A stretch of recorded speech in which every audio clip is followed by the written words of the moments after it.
আসসালামু আলাইকুম, সবাইকে স্বাগতম জানাচ্ছি আমার আজকের রেসিপি দেখার জন্য। খুবই মজাদার একটি ডিমের রেসিপি শেয়ার করব। আজকে রান্না করব ডিমের শাকসুকা বা ডিম পোচ ভুনা। ডিমের এই শাকসুকা বা ডিম পোচ ভুনাটা অনেক বেশি মজাদার হয়। খুবই সহজ একটি রান্না, এর থেকে সহজ রান্না মনে হয় আর হয় না। রুটি, পরোটা, ভাত, পোলাও, খিচুড়ি সব কিছুর সাথেই কিন্তু এই রান্নাটা পরিবেশন করা যায়, দারুণ লাগে খেতে। আর এই ডিমের পোচ ভুনা বা শাকসুকাটা যে কেউ রান্না করে নিতে পারবেন কোনো প্রকার ঝামেলা ছাড়াই। তেল দিয়ে দেব। প্রথমে তেলটা আমি 4 টেবিল চামচের মতো দিয়ে দিলাম। পেঁয়াজ কুচি নিয়েছি একটা। পেঁয়াজটা একটু লাল করে ভেজে নেব।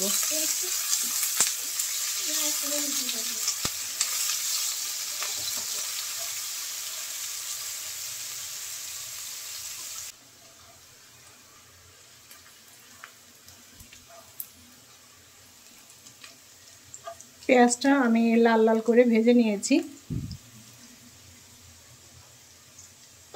আদা এবং রসুন বাটা নিয়েছি 1 চা চামচ করে। পানি দিয়ে দেব। এখানে নিয়েছি শুকনো মরিচের গুঁড়া 1.5 চা চামচ, ধনিয়ার গুঁড়া 1 চা চামচ, হলুদের গুঁড়া 1/2 চা চামচ, জিরার গুঁড়া 1 চা চামচ, গরম মশলা 1/2 চা চামচ, লবণ টেস্ট অনুযায়ী। মশলাটাকে কষিয়ে নেব।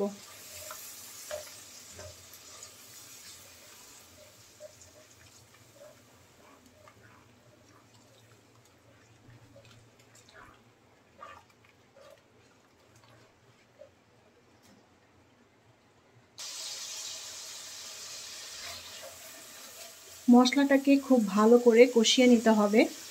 আর এই মশলা কষানো হলে ডিম রান্নার টেস্টটাও ভালো লাগবে।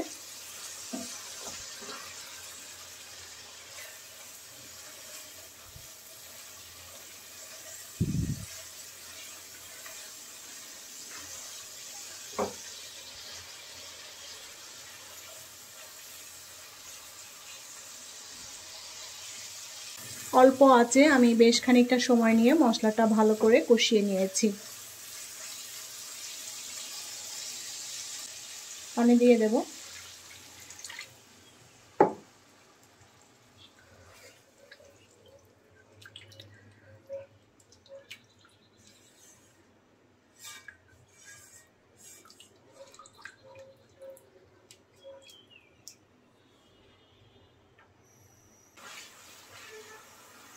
ঝোলটা ভালো করে ফুটিয়ে নিয়েছি। এখন দিয়ে দেব ডিম।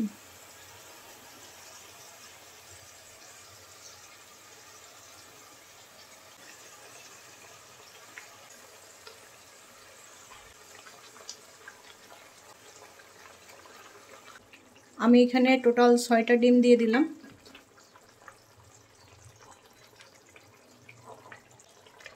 চুলার আঁচ অল্প করে এখন ঢেকে দেব। 5 মিনিটের মতো ঢেকে দিয়েছিলাম, ডিমটা শক্ত হয়ে গিয়েছে।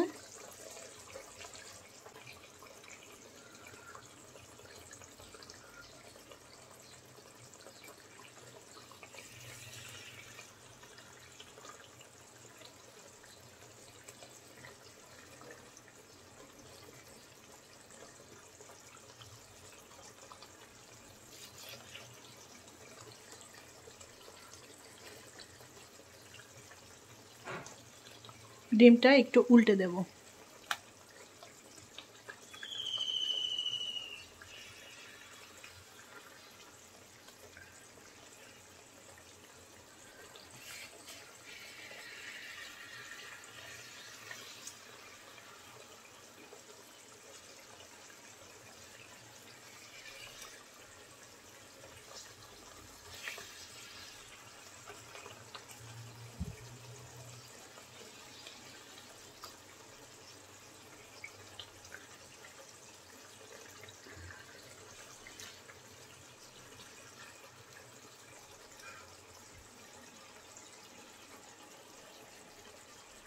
কাঁচামরিচ দিয়ে দেব কয়েকটা।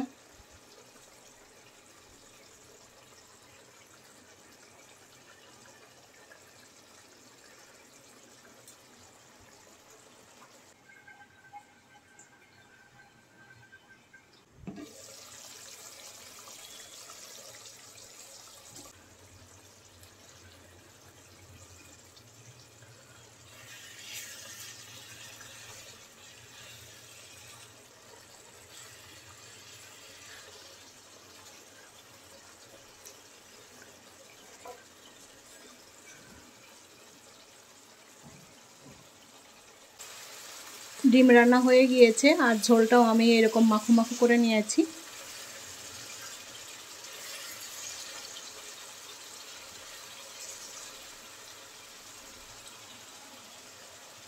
চুলার সুইচটা অফ করে দিয়েছি। এখন ঢেকে দিয়ে এভাবে চুলার উপর কিছুক্ষণ বসিয়ে রাখবো, তারপরে ডিমটা নামিয়ে নেব।